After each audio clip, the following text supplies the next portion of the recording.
dan punya opini sendiri, nggak gampang didoktrin sama media ataupun edukasi scam.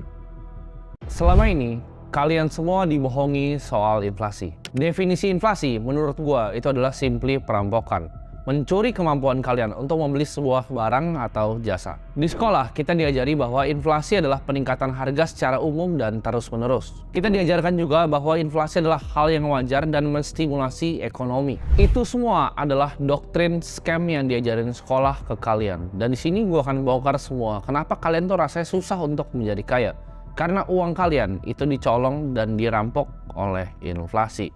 Yaitu kebohongan terbesar yang pernah dikeluarkan oleh pemerintahan. Di sini gue pengen tantang perspektif kalian tentang cara kalian ngeliat dunia, supaya kalian itu bisa jadi pemikir yang independen. Kita lihat ya, gaji UMR itu naiknya kecil banget. Kita lihat UMR tahun lalu, UMR sekarang. Kenapa karyawan itu gaji naik kecil banget, sedangkan bahan-bahan di sekitar kita, mau itu telur, mau itu cabai, naiknya cepat banget. Mau itu rumah, mau itu biaya pendidikan anak, mau itu biaya kesehatan, itu naiknya jauh lebih cepat dibanding kenaikan gaji kita. Coba kalian pikir, karyawan itu nggak pernah naik, tapi biaya universitas itu naik 15% tahun ke tahun. Biaya sekolah juga sama, 10-15% tahun ke tahun. Inflasi ya, di Maret 2022 itu 2,64. Dan di Desember 2022 itu 5,51. Tadi saya sampaikan secara year on year, inflasi di bulan Maret ini sebesar 2,64%. Dan kalau kita tarik ke belakang, Bapak-Ibu sekalian, ini merupakan angka tertinggi sejak April tahun 2020. Kalian bingung gak sih? Inflasi itu 5,51 di Desember 2022. Kita selama ini diajarin bahwa inflasi itu angka magic number-nya adalah 2%.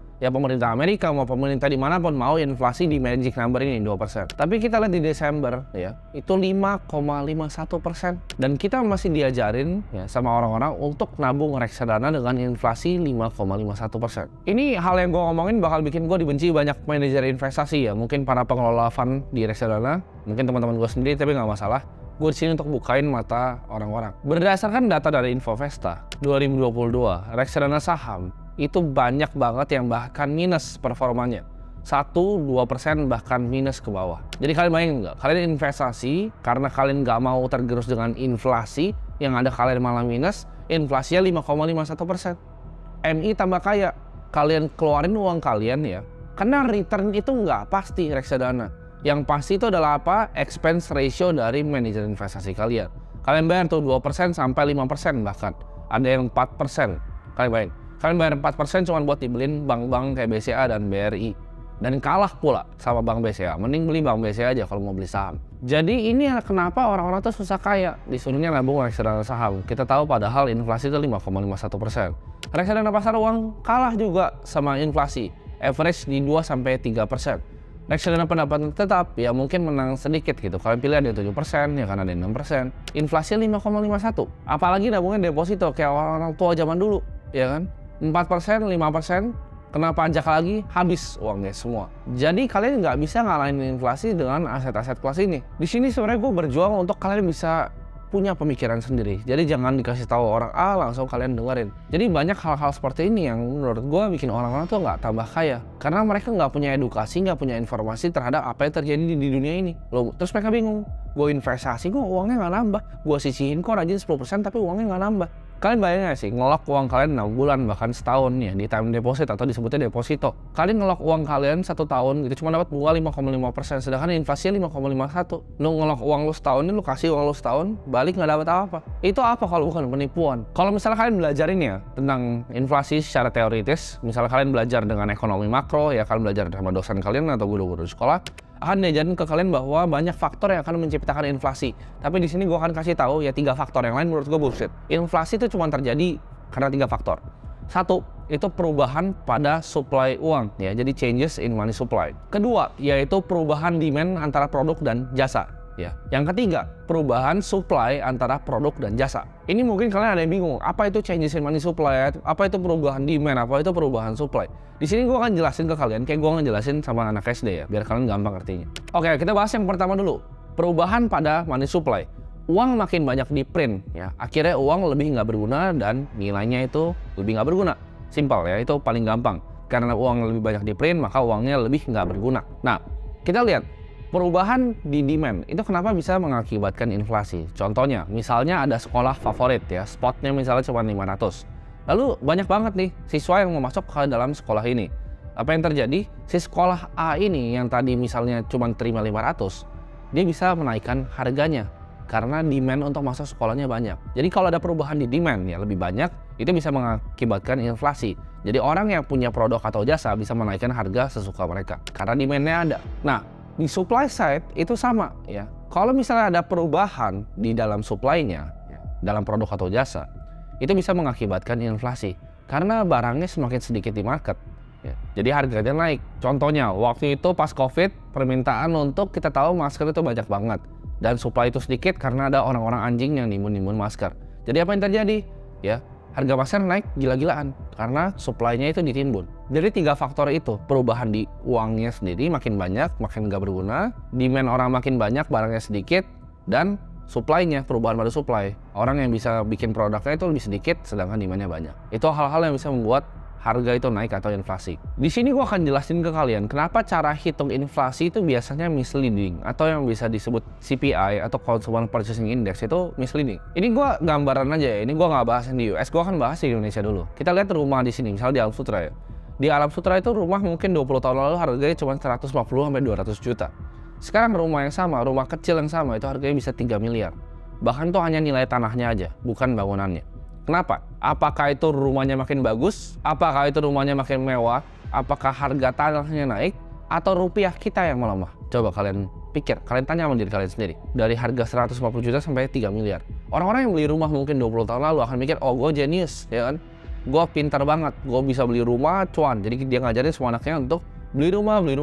Kita cicil ke bank, kita bayar KPR, kita bayar bunga berkelanjutan ke bank sampai mampus. Karena dengan ekspektasi akan hal yang sama akan terjadi. Itu bukan rumahnya yang tambah bagus, bukan rumahnya yang tambah mahal, tapi rupiah kita yang sebenarnya melemah. Mata uang kita yang kita pegang itu yang melemah. Inflasi itu banyak dihitung ya di US pakai CPI atau Consumer Purchasing Index. Simpelnya, CPI itu adalah sebuah basket ya, indeks antara produk dan jasa yang digabung untuk membentuk sebuah angka yang waktu itu sempat sampai 9,1%. Tapi menurut gue ini misleading dan datanya ini dibuat-buat. Kenapa? Karena ada 2 faktor yang nggak dimasukin. Yang pertama itu adalah housing market, ya, perumahan. Dan yang kedua adalah healthcare atau kesehatan. 2 ini nggak masuk ke dalam basket CPI. Kalau masuk mampus itu nggak 9,1. Ini buat konteks ya, kita tahu di Indonesia ya millennials ataupun Gen Z yang pertama kita mau coba kerja, mungkin udah fresh graduate ya kan, bahkan ada yang sampai level mungkin manager, bahkan ada yang kerja di misalnya Big Four consulting firm gitu. Tapi kita tahu apa yang terjadi, mereka semua sama-sama nggak bisa beli rumah. Dari yang UMR sampai yang kerja di consulting firm itu semuanya nggak ada yang bisa beli rumah. Kenapa? Karena harga rumah sudah tidak masuk akal di Indonesia. Harganya sudah terlalu tinggi. Nah ini kalian mungkin akan dapat sedikit hint nih ya. Gue kasih hint ya. Pada tahun 1971, pas gue selalu bilang ya, Presiden Richard Nixon itu lepasin US dollar dari gold standard, yaitu di saat fiat itu udah floating aja, udah sampah gak ada gunanya. 1971, ya, harga rumah di Amerika itu 2,5 kali dari income tahunan. Ada yang tahu nggak angka itu 2022 terakhir itu berapa? Kan 2,5 kali tuh ya, 2,5 kali dari gaji tahunan. Misalnya gaji tahunan itu let's say on average $60.000. Jadi harga rumah tuh biasanya $120.000. Sekarang ya, itu bukan 2,5 kali di US, tapi 7 kali dari income tahunan. Kalian pikir nggak? Orang udah nggak bisa beli rumah di Amerika, sama. Jadi ini deritanya nggak cuma di Indonesia. Di US orang udah nggak bisa beli rumah karena harganya udah terlampau amat mahal. Nah kan di US 7 kali, kalau di Indo ada yang tahu nggak berapa kali? Nah itu kali tahu sendiri aja. Dari gaji rata-rata orang ya sama rata-rata harga rumah itu berapa kali sih dari income tahunan orang Indonesia? Berkali-kali lipat, dan itu nggak masuk akal lagi. Lu mau nyicil 20 tahun dengan bunga berapa? Bisa mampus itu nyicil kayak gitu. Itu cara paling cepat untuk jadi kalian miskin. Dan itu yang didoktrin sama orang tua kalian sendiri. Nggak boleh nikah kalau nggak beli rumah ya kan. Kalau belum beli rumah nggak ada tempat. Ya. Itu belajar dari mana? Ya. Harus punya rumah, sewa aja nggak ada masalahnya kok. Emang kenapa kalau kalian sewa gitu? Jadi kalau duit kalian belum bener-bener banyak, kapan lu beli rumah? Jadi banyak hal-hal kayak gini yang diajarin orang untuk bikin orang tuh makin miskin. Salah satunya adalah beli rumah. Lu nggak tambah kaya kok dengan beli rumah. Itu uangnya melemah, bukan rumah lu yang naik harganya. Ya, jadi rumah tuh cuma capital gain 3-4%. Lo bisa bayangin nggak sih lu beli rumah 2 miliar, terus orang kan bilang, oh tapi kan rumah nanti bisa disewa. Lu beli rumah 2,5 miliar, lu sewa 50 juta, itu istimewa di mana? Sebulan cuma dapat berapa lo? Udah itu ntar kalau ada yang rusak dia telepon lo, itu investasi di mana? Gua nggak ngerti itu investasi di mananya. Kecuali lu mau ngomong lu bangun real estate itu kayak lu ada added value, lu bikin beach club kayak lu bikin misalnya office building ya kan, lu sewain office. Tapi kalau cuma sekedar bikin rumah lu mau sewain, rumah kosongan. Udah deh, lu mending investasi yang lain aja, jangan beli rumah. Dengan lu investasi di rumah bahkan, ya, buat lu orang-orang kaya boomer-boomer yang investasi di rumah ya, yang taruh uangnya 2,5 M di rumah, terus kalau sewain 50 juta ya, dengan yield nggak berguna kayak gitu, lu cuma bikin susah ya, anak-anaknya seumuran gua. Lu bikin susah orang-orang yang beneran perlu mau beli rumah gitu. Jadi mereka nggak bisa beli rumah, karena lu investasi di aset yang nggak berguna. Ini gue juga bakal bukain mata kalian tentang scam yang diajarin kita dari kita kecil bahkan. Ya, ini scam semuanya. Kita diajarin dulu, ingat nggak, piramida kesehatan ya, nanti gue akan tunjukin di sini. Ya, ini adalah piramida yang diajarin waktu SD. Di bawah itu ada, kan kalian perhatiin tuh ya kan, ada gandum, ada nasi. Jadi di bawah tuh kan ada karbo tuh kan, nasi ya kan, ada gandum, ada roti.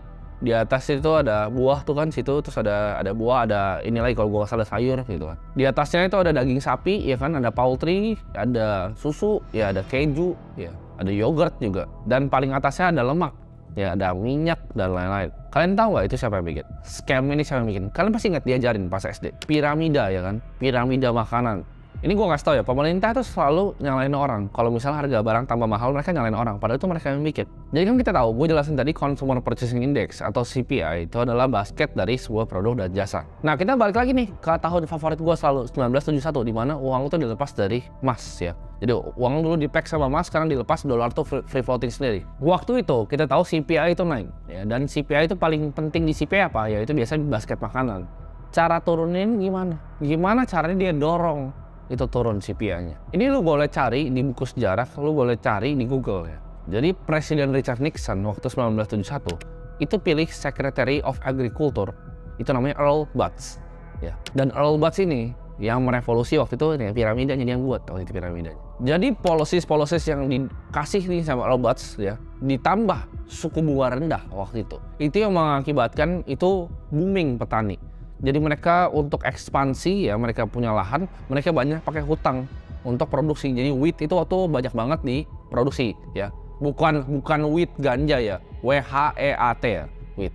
Mereka itu para farmers pakai hutang gede-gedean untuk men-scaling operasi mereka. Jadi apa yang dilakukan adalah mereka bikin piramid itu untuk grains itu ditaruh di bawah. Jadi urutannya nggak pernah gitu, itu nggak pernah ada urutannya sebenarnya. Tapi mereka bikin ada urutannya ya, grains, wheat ya kan, roti, itu mereka taruh sengaja di bawah. Karena waktu itu produksinya masif dan itu harus dikonsumsi. Kalau produksinya masif dan itu dikonsumsi, ya ada harganya turun. Dan berhasil ya. Si Earl Butz ini berhasil untuk turunin harganya itu yang di piramid bawah. Apa yang terjadi? Basket CPI itu turun akhirnya. Karena policies yang dibuat mereka digabung sama suku bunga rendah. Ini adalah kenapa orang yang didoktrin sama sistem edukasi itu nggak akan ngerti hal-hal ini.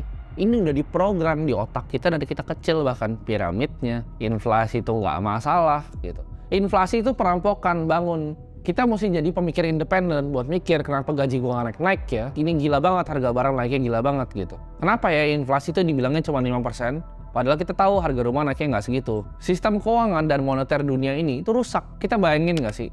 2021 itu di print 40% US dollar yang beredar. 40%. Ya jadi faktor pertama yang gue bilang tadi, itu udah terjadi. Waktu itu orang bilang, oh nggak akan inflasi. Lu lihat sekarang kemarin CPI sampai 9,1. Itu no-brainer gitu. Dengan lu ngeprint uang sebanyak itu pasti ada dampaknya. Karena yang pertama gue bilang tadi, changes in money supply. Itu yang paling berdampak pada inflasi. Karena uang US dollar itu nggak ada backingannya, nggak ada emasnya di belakangnya. Itu cuman kertas ya.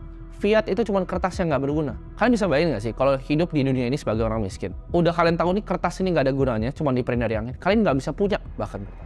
Gue yakin ya, kalau semua orang di dunia ini sadar akan hal ini, itu akan terjadi revolusi besok pagi. Nah, kan kita pikir, alasan apa yang dia harus punya untuk bisa mencetak 40% uang tadi? Yaitu penyakit yang waktu itu nutup satu dunia. Jadi apakah penyakit yang cuma kedok untuk bisa ngeprint uang? Ya kita nggak tahu jawabannya. Gini deh, biar simpel. Gue bilang kan revolusi besok pagi. Coba gini, semua harga barang di dunia ini, ya misalnya jadi ada Aqua gitu kan, ada Indomie.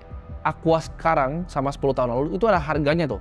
Jadi ditempel ada labelnya. Harga sekarang berapa, harga 10 tahun lalu berapa. Sama bakso, lu belanja bakso di Bangkoknya ada harga sekarang berapa, 10 tahun lalu berapa. Rumah juga sama, lu lihat ruko tuh harga sekarang berapa, 10 tahun berapa. Itu menurut tuh nggak ada yang mau Indonesia besok pagi. Dia mau itu rusuh semua. Mereka akan kaget.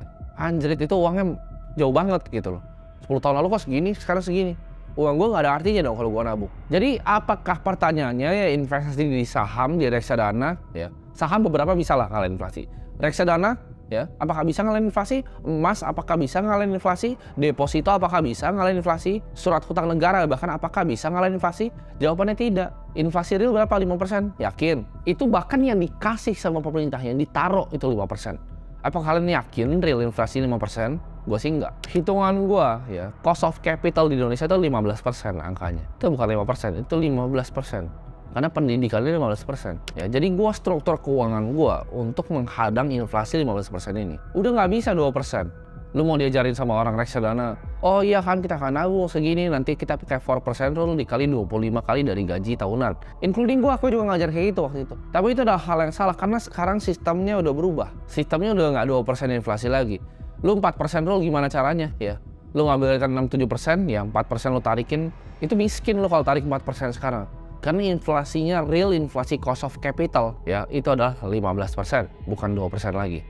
Nah, jadi gamenya adalah gimana caranya kita bisa ngalahin hurdle rate itu. Ya. Cara lu ngitung discounted cash flow sekarang udah berbeda, risk free rate-nya udah nggak kayak zaman dulu. Kalau kalian lihat orang cuan di saham 10%, 15%, it's very good return. Susah banget untuk dapetin 10-15% di saham. Tapi apakah mereka tambah kaya? Enggak. Ya mereka tuh sama sebenarnya sama cost of capital. Kalian perhatiin ya, growth-nya saham 10-15% sama growth-nya M2 money supply. Itu sejajar. Jadi apakah mereka tambah kaya? Enggak. Orang ngeliat mereka tambah kaya karena orang-orang ini semuanya tambah miskin. Mereka mah stay ya dengan uangnya sama tubuhnya. Mereka stay sejajar. Lu pada nggak investasi ya makin miskin. Jadi investasi di saham itu nggak bikin kalian makin kaya. Itu bikin kalian sama dengan pace inflasi. Tapi yang lain semuanya makin miskin. Karena compounding interest itu bekerja dua arah. Kayak pedang mata dua. Itu bisa ke atas dan bisa ke bawah. Maksudnya apa? Kalau kita hitung bunga majemuk 15% cost of capital tahun ke tahun, setiap 3 tahun uang lu setengah. Kok setengah bukan 42%, itu bunga majemuk, lu pelajarin. 15% tahun ini, 15% tahun depan, dari 15%-nya, dari 15% lagi dari 15% yang sebelumnya. Itu 50% ke atas. Uang kalian dalam 3 tahun itu tinggal setengah. Nah kalau gue umumin gitu ya, orang panik semuanya. Tapi kalian nggak lihat tuh harga barang-barang kalian. Kalian nggak lihat harga makanan kalian. Kalian nggak lihat harga cabai. Kalian nggak lihat harga universitas. Itu 15% naiknya semuanya. Tinggi banget per tahun. Dan lo ekspektasi lo mau jadi kaya dengan kayak gini investasi ya, nggak bisa ya. Jadi kalau lo ibarat punya uang nih 10 juta tahun ini, 3 tahun lagi tuh harganya jadi 5 juta. Soalnya lo nggak sadar aja. Terus kenapa rasanya nggak bisa kaya-kaya? Karena itu lo nggak ngerti ya. Jadi hurdle rate itu 15%. Carilah aset yang bisa ngalahin 15% itu. RDPT bahkan reksadana saham itu nggak akan ngalahin scam inflasi ini. Lo kalau jadi orang Argentina ya, lo beli Argentina peso gitu kan. Terus lo jadi orang di sana, yuk kita kerja keras, kita nabung. Kita nabung di surat hutang negaranya Argentina. Tapi terjadi, lu miskin, mampus, devaluasi. Currency lu 50 kali ke bawah. Mampus lu bener-bener kalau tinggal di Argentina dan lu nabung surat hutang. Karena currency lu nggak ada artinya. Nah, kita butuh solusi lain.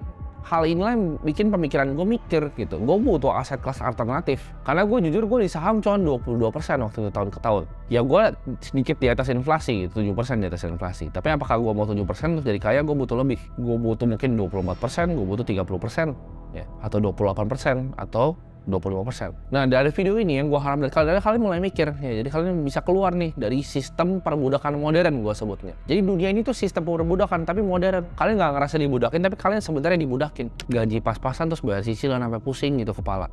Setiap hari mikir harus kerja supaya cicilan. Karena kalian nggak ngerti ini sistem keuangannya. Game yang kalian mainin kalian nggak tahu aturannya seperti apa. Kalian jangan mau lah dibullshit-bullshitin lah. Jadi anak muda tuh mental health lah, mental tempe lah, mental inilah. Kita harus kerja keras ya. Hidup itu bukan kompetisi lah. Itu siapa yang ngajarin kalian hidup bukan kompetisi ya, waktu inflasi 15%? Di suatu lomba contohnya. Kita sebut apa emang orang yang kalah? Pemenang kah? Ya, winner. Kita sebutnya loser kan, suatu kompetisi. Dan ini kompetisi yang sama. Dunia ini adalah kompetisi dari sebuah kapitalisme, sebuah sistem kapitalis. Ya. Siapa yang kalah dari perlombaan sistem kapitalis? Ya pecundang, loser. Jadi jangan jadi pecundang lah di hidup ini. Kita harus belajar untuk jadi pemikir yang independen.